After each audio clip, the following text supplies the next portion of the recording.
Hi, my name's Mark, one of the pastors at Trillium. One of the more boring parts of the New Testament, for me at least, are at the end of some of the letters that Paul writes, when he goes through a series of greetings to people, names that are hard to pronounce and have really no history to them at all. I don't know who these people are. There's no theology, there's no guidance or wisdom in these words. They're just a series of names. And no, of course, Paul was writing real letters to real churches, and so these names make sense in the context of his intention, but it makes no sense to me to bother reading them. So often when I get to that last section of the letter, the last chapter, I just kind of close the book and move on to something else. A Christian is not someone who worships Jesus Christ. I know that might seem odd. Isn't that the quintessential element of being a Christian? It's what separates Christians from other people of faith. We worship Jesus Christ. But if you look through the Gospels, you often will find that Jesus doesn't ask to be worshipped. He asks to be followed. He asks to be followed. Take up your cross and follow after me. And this is part of this pattern of imitation, the imitation of the Christ growing from one to many. That is the mission of Jesus, after all, to have the Christ go from one himself to many, perhaps you, perhaps me. And in that call, Jesus is offered to us as the model, the pattern on which our imitation will take place. We need a model to imitate if we're going to imitate. And so Jesus is the model. Now, the number one imitator in the early church was Paul, the Apostle Paul. I mean, his letters make up about 30% of the New Testament. And without his letters, a lot of the early life of the church, a lot of the practice of faith, a lot of the practice of imitation would be unknown to us. It's a critical component. So we have Jesus, the model, and we have Paul, the imitator par excellence, the ultimate imitator.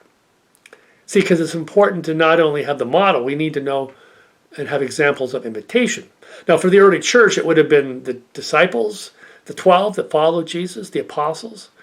It might have been James, the brother of Jesus. There was also a group of women who followed Jesus from the beginning, who were filled with the Spirit and would have been a powerful influence on the practice of imitation.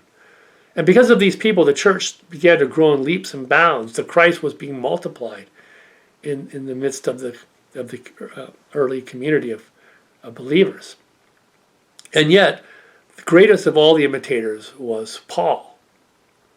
And yet, the irony is that Paul did not know Jesus directly. He didn't walk with Jesus as part of his team while Jesus was here on earth, his earthly ministry. There's no evidence that Paul was one of the Pharisees that engaged Jesus. There's no evidence at all that Paul ever met Jesus while Jesus was in his earthly presence here. In fact, the first time we think that Paul met Jesus was on the road to Damascus, when the resurrected Jesus confronts him, asks him why Paul is persecuting him. And yet, the one who did not know Jesus directly becomes the greatest imitator of all, which is in itself an example to us of what imitation could look like, because of the fact that we did not have, and we do not have, direct connection with Jesus in his earthly sense does not limit the power of our imitation. Now, we do need to be in communities of faith where we are practicing the practice of imitation with others who are also doing the same thing. We need concrete examples. Yeah, we have the model and we have the imitator par excellence, but we also need concrete examples of people around us who are intentional and committed to growing in the likeness of Christ in their own life, to allow the multiplication to take effect in their own lives. You know, Paul and Peter and those first disciples, those first witnesses, those first imitators of Christ began dying off fairly early on in the church. And a new generation had to step up and take over the practice of imitation. Their names are unknown to us. Well, maybe not, because maybe they're actually buried in the very end of Paul's letters, at least some of them. A list of names, for instance, at the end of Colossians, we hear the names Tychicus and Onesimus, and Aristarchus, Mark, Justus, Epaphras, Luke, Demas, Nympha, Archippus. These names that are in the end of Paul's letters, they may be the next generation of imitators that will step up when Paul and Peter and that first wave of imitators disappears from history, killed off by the hostile world. They step up and they carry forward the practice of imitation, and the church flourishes.